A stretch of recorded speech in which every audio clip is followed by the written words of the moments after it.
In my opinion, fish are the best pets, especially if you are a gardener. They are adorable, also fascinating. Just look at all those tiny fish there. This look very innocent, and it doesn't get any bigger than that, maybe a touch bigger.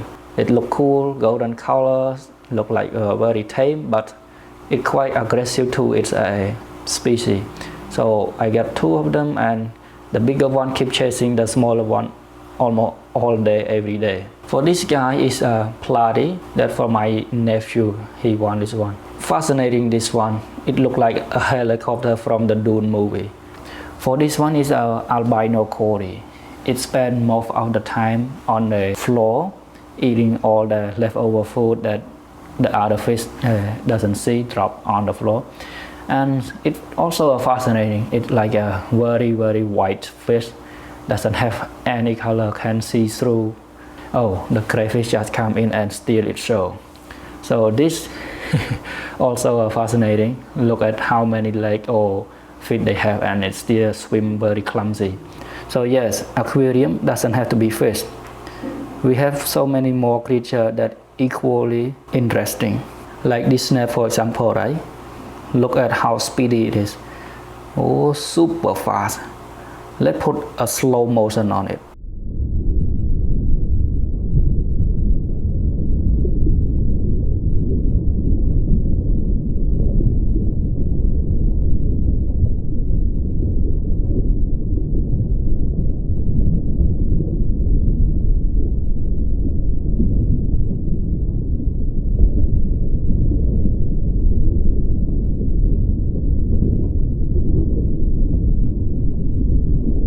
Well, it's faster than I thought, so whoever says snail slow, you just don't give them the right tool. Alright, before we move on to a bigger aquarium, let me just finish up with the plant that I have in the tank here. So the one you see in the small pot or on the rock, they are very easy to grow and very common. You can find almost every pet store or pet shop. For the plant that have a long taproot skimming down from the top here, they are water lettuce. The roots is a complement with a small piece of rock that I put in the background there. It looked like the Avatar movie, and especially when you add on the betta fish, it's just like the character from that movie. The top of over here is photos. Just green foliage look nice. It also beneficial to the tanks. It can have filter out all the toxic or all the nitrate that produced by the feed that we left over and the fish poop. Look, I just put on top of the filter there. That's pretty much what I'm doing there. So that's pretty much for my 10-gallon tank, and right next to it, before we go to the bigger one, this one is 5 gallons. It's just for the baby fish for now, and I also have a neon tetra. It's a tiny fish, but it's colorful red, blue together. It's just cool looking fish and perfect for the small tank. Alright, now come to the real deal. This is the, I think, 45 or 50 gallon tanks. We got the tanks and most of the fish, the yellow one, that African cichlid, we got from a friend. He also enjoy fish as a pet. So when we visit him, he give one of the tanks and also give some of the fish. And when we start to know how a little bit, we start to add a few more fish. And that the colorful here, these two just add on like a week ago only. Also with the smaller guy here also.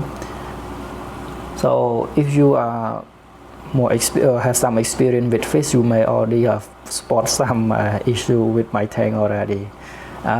Some of these fish, some people say they're not comparable because the African cichlid, they are very aggressive, very territorial, and water parameter doesn't really match each other. For example, this Oscar, not that terribly healthy, but doing okay for now. And this one, African true cichlid, this probably the most aggressive in an entire tank here. Keep chasing everybody around. She coming after the rest of the yellowfish, but when the moment she come in, she just chasing all of the other fish away. For the fish that do the best, they are Parrot cichlids. We try to feed them some coloring food to get some more color. So the cichlid is quite a nice fish to have and one of the most beautiful. But the king of the freshwater fish is right there. Can you see it? One is right here. It's discus, and another one's right underneath it. It's look unreal to be a freshwater. It's almost if I don't know fish or if I don't have the tanks, when I see the fish, they automatically assume that they are marine fish or saltwater fish. That's fascinating how nature can create such beautiful things. It's freshwater, but it rivals the beauty of the marine fish. But despite all its glory, it also has some downsides. The guy that's selling the fish to me, they say it's supposed to be in its own tank, but I don't have its own tank, so I put with the cichlid and it doing just fine. Another downside, they say the fish is very sensitive to the water quality. If your water is kind of dirty, not clean, it can die right away. And also, it's a little pricey side. This one I got like $60 each, but I think it's worth it. It's looking cool as long as you be able to keep it alive and enjoy it for a long time. By the way, the red small fish here, that just add together with when I get this, so I also get this. And the smaller one I get for $7. That pretty much very affordable. But the biggest one is $25. I do have another interesting fish. It's very shy. Spend more of the time hiding inside this pot or under this piece of driftwood. It's called Jack Dempsey. Let me try to feed them. Maybe they can come up. For the foods, I use flake and some of the coloring food also, but most of the time I put more flake because they enjoy more flake than any other type of food that I have right now. Some folks, they recommend to feed some bloodworm, the baby bloodworm, the frozen one, but I'm new to this kind of hobby and I'm afraid it's gonna bring in any disease. So for now I'm stick to a dry food only, and it does looking fine. It's doing okay. They like it and enjoy it. The food almost gone and the Jack Dempsey is still doesn't show up. Maybe I'm trying to walk away a little bit so it can come and eat. It stick out its head now. It go back in now and it put it out again and just stay there. Let's go back in. Very shy. So for the folk that has more experience with the fish, they say African cichlid, they have a personality just like a human. So some is like to be more social, some is like to be by your own. Okay, there he is in front of. Okay, come to say hi to the camera. Say hi. Okay. That's it. So this one is go back into the where it's comfortable now.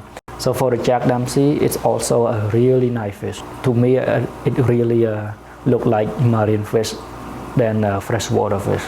We have 3 blue gourami there, and the one that the biggest one that swimming toward the camera now go back behind the plants. That's the biggest one. We have him or she for a very long time since we start the 10-gallon tanks. We don't know much and we keep killing all of our pet fish. We have to go buy them like every few weeks or month. We don't know what's going on until we go to the uncle house, the one that give this tank, and he teach us how to raise fish, and since then very minimal that have died, almost no die at all. For this blue gouramis, it have a soft spot. We feel pity to that fish because doesn't matter how bad we have done before, it's still alive. But anyways, now she thrive and happy with 2 of her friends there, and many more in the tank. Alright folks, that pretty much it for the bigger tanks. It costs a bit more to start, and if you want to start new one, I don't recommend it if you're not sure. But if you have the resource or the energy to put it on, go ahead. Bigger tank always better. You're gonna be find more fish that you like to add on over times. So big tank, big money also. And you need to spend quite a bit more effort for the maintenance. So personally, I do a water change every 2 or 3 weeks, maybe some even 1 month.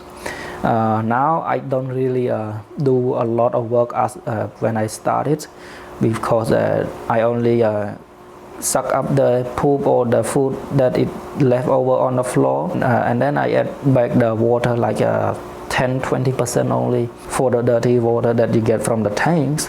It's great for plants. So if you are gardeners, it's an extra for you. So you clean up from your fish tank, put them in your plant or house plants. That's pretty much the work, and it takes me half an hour. That's it, and we can enjoy the rest of its beauty for the long time to come.